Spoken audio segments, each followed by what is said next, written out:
जय हिंद दोस्तों, Sandeep tricky math special YouTube channel में आप सभी का स्वागत है। बिहार पुलिस मद निषेध 2022-23 जिसमें टोटल पोस्ट 689, इसके लिए प्रैक्टिस सेट नंबर 95 है। इससे पहले प्रैक्टिस सेट नंबर 1 से लेकर 94 तक नहीं देखे होंगे तो इसके लिए प्लेलिस्ट बना दी है, वहाँ से जाकर आप सारी वीडियो एक एक करके देख सकते हैं। वीडियो स्टार्ट करते हैं और चलते हैं प्रश्न की तरफ। पहला प्रश्न है आपके सामने कि भारत में खनिज उत्पादन में समृद्ध राज्य कौन सा है? झारखंड, मध्य प्रदेश, राजस्थान और उड़ीसा। बताइए 1 नंबर प्रश्न का सही आंसर क्या है? तो 1 नंबर प्रश्न का जो भी कैंडिडेट ऑप्शन नंबर सी बता रहे हैं राजस्थान, बिल्कुल सही जवाब है। चलिए सेकेंड नंबर प्रश्न देखते हैं। प्रश्न है आपके सामने कि भारत का सबसे अधिक जनसंख्या वाला शहर कौन सा है? बेंगलुरु, कोलकाता, हैदराबाद और डी है मद्रास। बताइए सेकेंड नंबर प्रश्न का सही आंसर क्या है? तो भारत का सबसे अधिक जनसंख्या वाला शहर है कोलकाता, तो इसका राइट आंसर है ऑप्शन नंबर बी। चलिए 3 नंबर प्रश्न देखते हैं। प्रश्न है आपके सामने, निम्नलिखित में से कौन सा महाद्वीप क्षेत्रफल के अनुसार सबसे बड़ा है? यूरोप, अफ्रीका, उत्तरी अमेरिका और दक्षिणी अमेरिका। बताइए यहाँ पर 3 नंबर प्रश्न का सही आंसर क्या है? यहाँ पर निम्नलिखित में से बताना है, ये नहीं बताना है कि सबसे बड़ा महाद्वीप कौन सा है, निम्नलिखित में कौन सा है। जल्दी से बताइए 3 नंबर प्रश्न का सही आंसर क्या है? तो इनमें से सबसे बड़ा महाद्वीप है वो अफ्रीका है। ऐसे बात करें कि सबसे बड़ा महाद्वीप कौन सा है तो एशिया महाद्वीप है। सेकेंड नंबर पर अफ्रीका आता है। चलिए नेक्स्ट क्वेश्चन देखते हैं। 4 नंबर प्रश्न है आपके सामने कि साफ रातें में मेघीय रातों की अपेक्षा अधिक ठंडी होती है, इसका क्या कारण है? आपको बताना है। संघनन के कारण, विकिरण के कारण, आपतन के कारण और डी है चालन के कारण। बताइए यहाँ पर 4 नंबर प्रश्न का सही आंसर क्या है? तो जो भी कैंडिडेट यहाँ पर ऑप्शन नंबर बी बता रहे हैं विकिरण के कारण, बिल्कुल सही जवाब है। चलिए नेक्स्ट प्रश्न देखते हैं। 5 नंबर प्रश्न है आपके सामने कि निम्नलिखित में से किस युग्म का मिलान सही है? यहाँ पर 4 दिया गया है, इसमें से बताना है कि इनमें से कौन सा मिलान सही है। भूमध्य सागरीय क्षेत्र में गर्मी की वर्षा होती है, बी है भूमध्य क्षेत्र में गरज के साथ वर्षा मध्याह्न में, और सी है मानसूनी क्षेत्र में पूरे साल भारी वर्षा होती है, और डी है मरुस्थलीय क्षेत्र में जाड़े की वर्षा होती है। बताना है यहाँ पर 5 नंबर प्रश्न का सही आंसर क्या है? तो भूमध्य जो भी क्षेत्र है, भूमध्य क्षेत्र, वहाँ पर गरज के साथ वर्षा होती है, तो इसका राइट आंसर है ऑप्शन नंबर बी।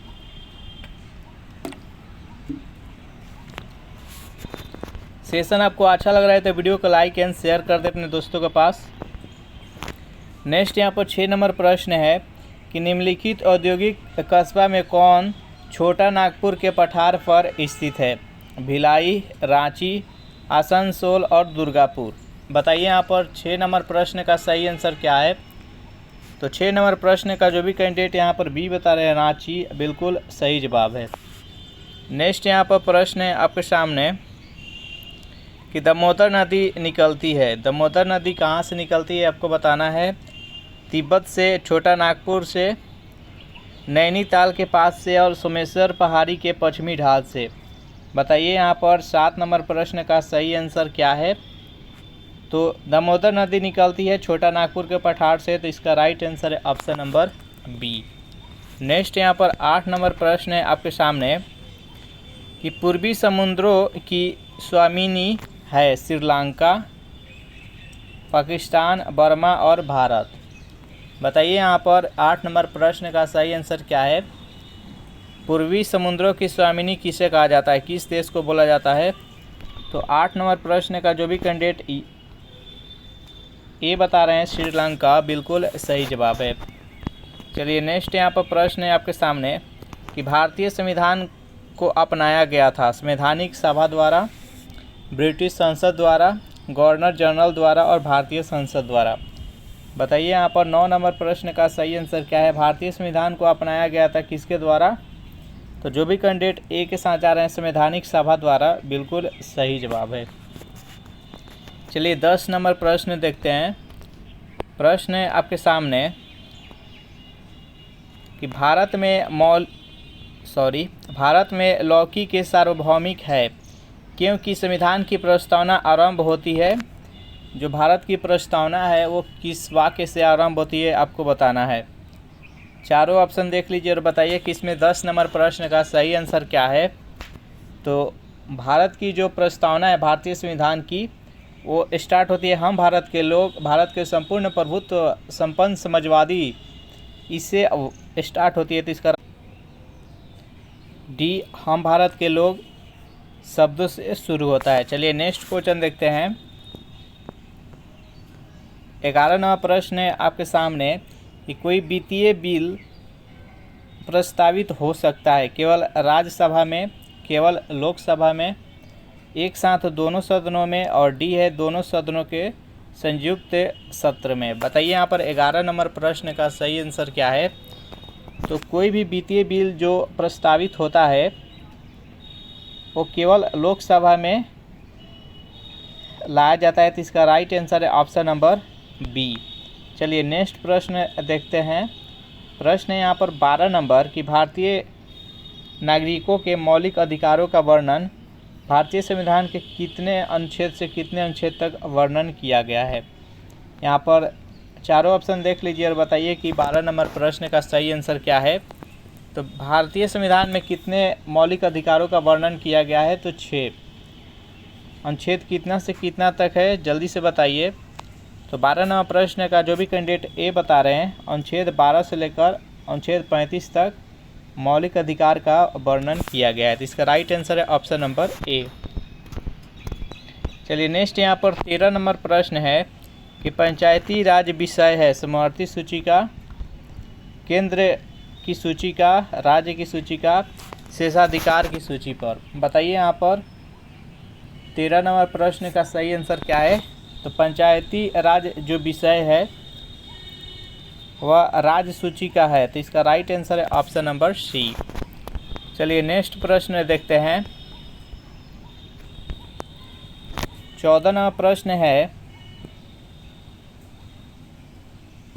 भारतीय संविधान के निम्नलिखित अनुच्छेद में से कौन सा अनुच्छेद राज्य की सरकारों को ग्राम पंचायतों को गठित करने का निर्देश देता है। अनुच्छेद 32, अनुच्छेद 40, अनुच्छेद 498 और अनुच्छेद 51। बताइए यहाँ पर 14 नंबर प्रश्न का सही आंसर क्या है। तो जो भी कैंडिडेट यहाँ पर ऑप्शन नंबर बी बता रहे हैं अनुच्छेद 40 बिल्कुल सही जवाब है। चलिए नेक्स्ट प्रश्न देखते हैं। 15 नंबर प्रश्न है आपके सामने कि न्यायिक के पुनरावलोकन का अर्थ है कि सर्वोच्च न्यायालय को सभी अंतिम अधिकार प्राप्त है, राष्ट्रपति के विरुद्ध दोषारोपण कर सकता है, उच्च न्यायालय द्वारा निर्णय को आलोचना कर सकता है, और डी है किसी भी राज्य के कानून को अवैध घोषित कर सकता है। बताइए यहाँ पर सर्वोच्च न्यायालय का कौन सा अधिकार है, जल्दी से बताइए। 15 नंबर प्रश्न का सही आंसर क्या है। तो जो भी कैंडिडेट यहाँ पर ऑप्शन नंबर डी बता रहे हैं किसी भी राज्य के कानून को अवैध घोषित कर सकता है, इसका राइट आंसर है ऑप्शन नंबर डी।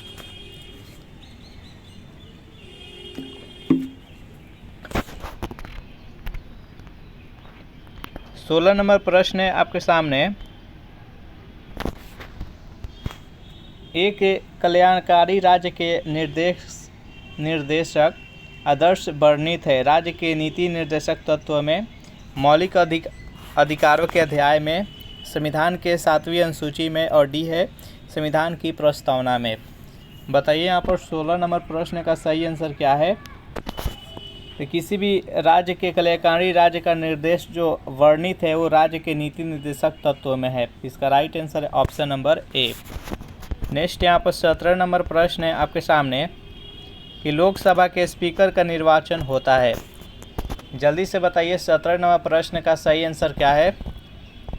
लोकसभा के स्पीकर का निर्वाचन कौन करता है। संसद के सभी सदस्यों के द्वारा, प्रत्यक्ष रूप से जनता के द्वारा, लोकसभा के सभी सदस्यों द्वारा, लोकसभा के बहुमत दलों के सदस्यों द्वारा।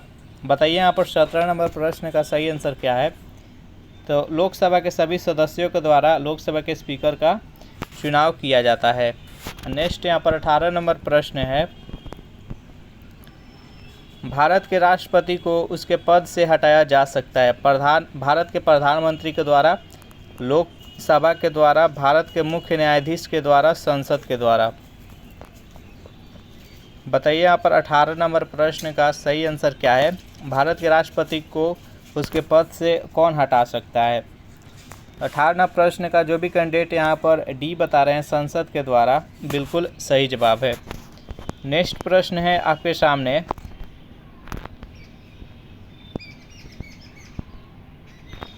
भारत में किसी भी सदन का सदस्य हुए बिना कोई व्यक्ति कब तक मंत्री पद पर रह सकता है? 3 महीने तक, 6 महीने तक, 1 वर्ष तक, इनमें से कोई नहीं। बताइए, वो किसी भी सदन का सदस्य नहीं है और वो मंत्री बन गया तो उस अपने पद पर कितने दिन तक रह सकता है? तो 19 नंबर प्रश्न का जो भी कैंडिडेट बी बता रहे हैं, 6 महीने तक, बिल्कुल सही जवाब है।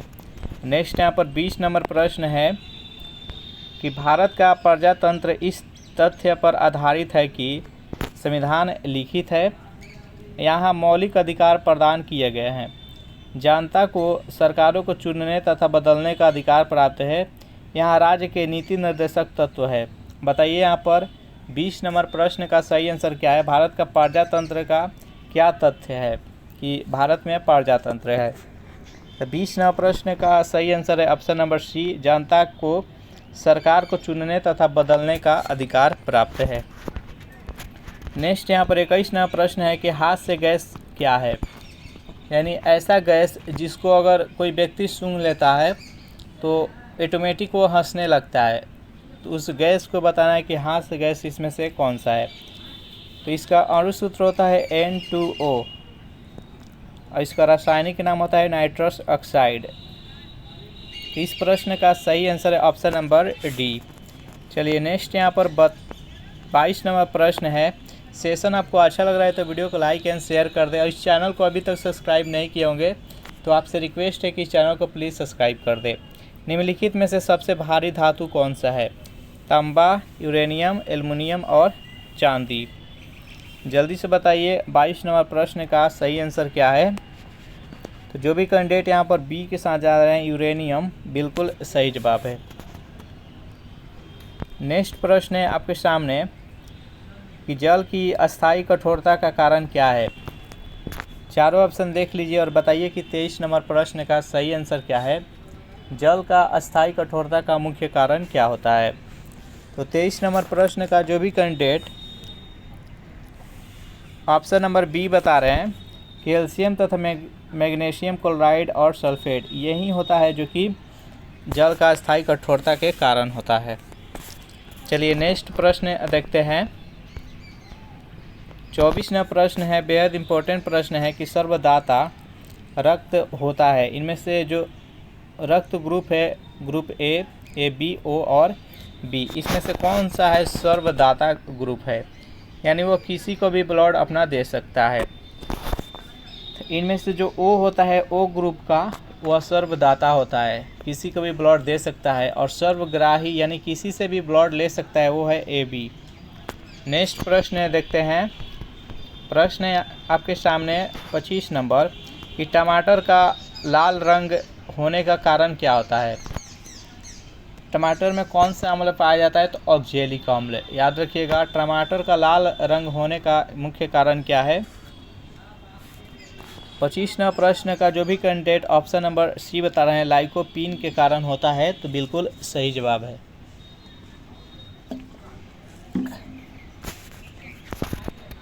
चलिए नेक्स्ट प्रश्न देखते हैं। 26वां प्रश्न है आपके सामने कि सबसे लंबा जीवित वृक्ष कौन सा है? चारों ऑप्शन देख लीजिए और बताइए कि इन वृक्ष में से सबसे लंबा कौन सा होता है।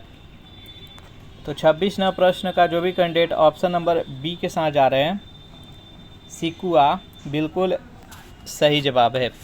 नेक्स्ट यहाँ पर 27 नंबर प्रश्न है, अगर इस प्रैक्टिस सेट का आपको PDF चाहिए तो उसके लिए टेलीग्राम ग्रुप बना रखे हैं, जिसका लिंक इसी वीडियो के नीचे डिस्क्रिप्शन में मिल जाएगा, वहाँ ज्वाइन करके इसका PDF डाउनलोड कर सकते हैं। कि इस वनस्पति खाद्य में अधिकतम प्रोटीन होता है? चना में, मटर में, सोयाबीन में, अरहर में। बताइए इनमें से कौन सा खाद्य पदार्थ है जिसमें अधिक प्रोटीन पाया जाता है? तो सोयाबीन में पाया जाता है। इसका राइट आंसर है ऑप्शन नंबर सी। नेक्स्ट यहाँ पर 28वां प्रश्न है कि मृदा अपरदन रोका जा सकता है। जो बारिश या बाढ़ के दिनों में मृदा अपरदन यानी मिट्टी का कटाव होता है, तो क्या करके हम उस अपरदन को रोक सकते हैं? जल्दी से बताइए 28 नंबर प्रश्न का सही आंसर क्या है। तो वन रोपण द्वारा अधिक से अधिक वन लगाकर हम मृदा अपरदन को रोक सकते हैं। तो इसका राइट आंसर है ऑप्शन नंबर सी। चलिए 29 नंबर प्रश्न देखते हैं। तेज हवा वाली रात्रि में ओस नहीं बनती है, क्योंकि जब हवा तेज रात के समय में चलता है तो ओस नहीं बनता है। उसका मुख्य कारण क्या है आपको बताना है। चारों ऑप्शन देख लीजिए और बताइए कि 29 नंबर प्रश्न का सही आंसर क्या है। तो वाष्पीकरण की दर तेज हो जाती है। जब रात के समय ओस गिरता है और उसी टाइम तेज हवा चलने लगता है तो ओस गिरना बंद हो जाता है, क्योंकि जो ओस बनता है वायुमंडल में वह वाष्प कर जाता है, यानी वो उड़ जाता है, जिसके कारण ओस नहीं बन पाता है। तो इसका राइट आंसर है ऑप्शन नंबर ए। नेक्स्ट यहाँ पर 30 नंबर प्रश्न है कि जीवन चक्र की दृष्टि से पौधे का सबसे महत्वपूर्ण अंग कौन सा है? पुष्प, पत्ती, ताना और जड़। बताइए यहाँ पर 30 नंबर प्रश्न का सही आंसर क्या है। तो जीवन चक्र के दृष्टि से पौधे का सबसे महत्वपूर्ण अंग होता है पुष्प। इसका right answer option number A. Next यहाँ पर प्रश्न है आपके सामने कि आर्कियोप्टेरिक्स है। चारों ऑप्शन देख लीजिए कि आर्कियोप्टेरिक्स क्या है। जुरेसिक युग का सर्वपुरातन पक्षी है, जुरेसिक काल का सरीसृप है, ट्राइएसिक काल का सरीसृप है, ट्राइएसिक तथा जुरेसिक दोनों काल का एक सरीसृप है। जल्दी से बताइए 31 नंबर प्रश्न का सही आंसर क्या है। तो जुरेसिक युग का सर्वपुरातन एक पक्षी है। तो इसका राइट आंसर है ऑप्शन नंबर ए। नेक्स्ट प्रश्न है आपके सामने कि एस्प्रिन है। एस्प्रिन क्या है आपको बताना है। चारों ऑप्शन देख लीजिए और बताइए कि 32 नंबर प्रश्न का सही आंसर क्या है, एस्प्रिन क्या है। तो 32 नंबर प्रश्न का जो भी कैंडिडेट ऑप्शन नंबर बी के साथ जा रहे हैं, एंटीपायरेटिक, बिल्कुल सही जवाब है। नेक्स्ट यहाँ पर 33 नंबर प्रश्न है कि अपमार्जक क्या है। एक साबुन है, एक औषधि है, एक उत्प्रेरक है और एक शोधन है। जल्दी से बताइए 33 नंबर प्रश्न का सही आंसर क्या है। अपमार्जक क्या होता है। तो अपमार्जक एक शोधन होता है। तो इसका राइट आंसर है ऑप्शन नंबर डी। चलिए नेक्स्ट प्रश्न देखते हैं। प्रश्न है आपके सामने कि रेडियोधर्मी पदार्थ उत्सर्जित करता है अल्फा को, बीटा को, गामा किरण को और उपयुक्त सभी को। जल्दी से बताइए यहाँ पर 34 नंबर प्रश्न का सही आंसर क्या है। रेडियोधर्मी पदार्थ क्या उत्सर्जित करता है। तो 34 नंबर प्रश्न का राइट आंसर हो जाएगा ऑप्शन नंबर डी। अल्फा किरण भी, बीटा किरण भी और गामा किरण, तीनों किरण उत्सर्जित करता है। नेक्स्ट यहाँ पर 35 नंबर प्रश्न है आपके सामने कि डॉल्फिन वर्गीकृत किए जाते हैं। यानी डॉल्फिन जो होता है मछली, जिसको हम मछली बोलते हैं, उसको किस श्रेणी में रखा गया है। मत्स्य में, उभयचर में, सरीसृप में और स्तनी में। इसका राइट आंसर क्या है जल्दी से बताइए। तो इसको स्तनी में रखा जाता है, क्योंकि डॉल्फिन है जो कि बच्चे दूध पिलाती है, उसका स्तन होता है वो दूध पिलाती है। तो इसका right answer option number D. Next यहाँ पर 36 नंबर प्रश्न है आपके सामने कि ग्रीन पीस क्या है। चारों ऑप्शन देख लीजिए और बताइए कि ग्रीन पीस क्या है। इस प्रश्न का आंसर आपको कमेंट में देना है। तो इस प्रकार से ये सेशन समाप्त हुआ। सेशन आपको कैसा लगा ज़रूर कमेंट करके बताइएगा। वीडियो आपको अच्छा लगा हो तो वीडियो को लाइक एंड शेयर कर दे, और इस चैनल को अभी तक सब्सक्राइब नहीं किए होंगे तो आपसे रिक्वेस्ट है कि चैनल को प्लीज़ सब्सक्राइब कर ले। Thanks for watching this video. मिलते हैं नेक्स्ट वीडियो में।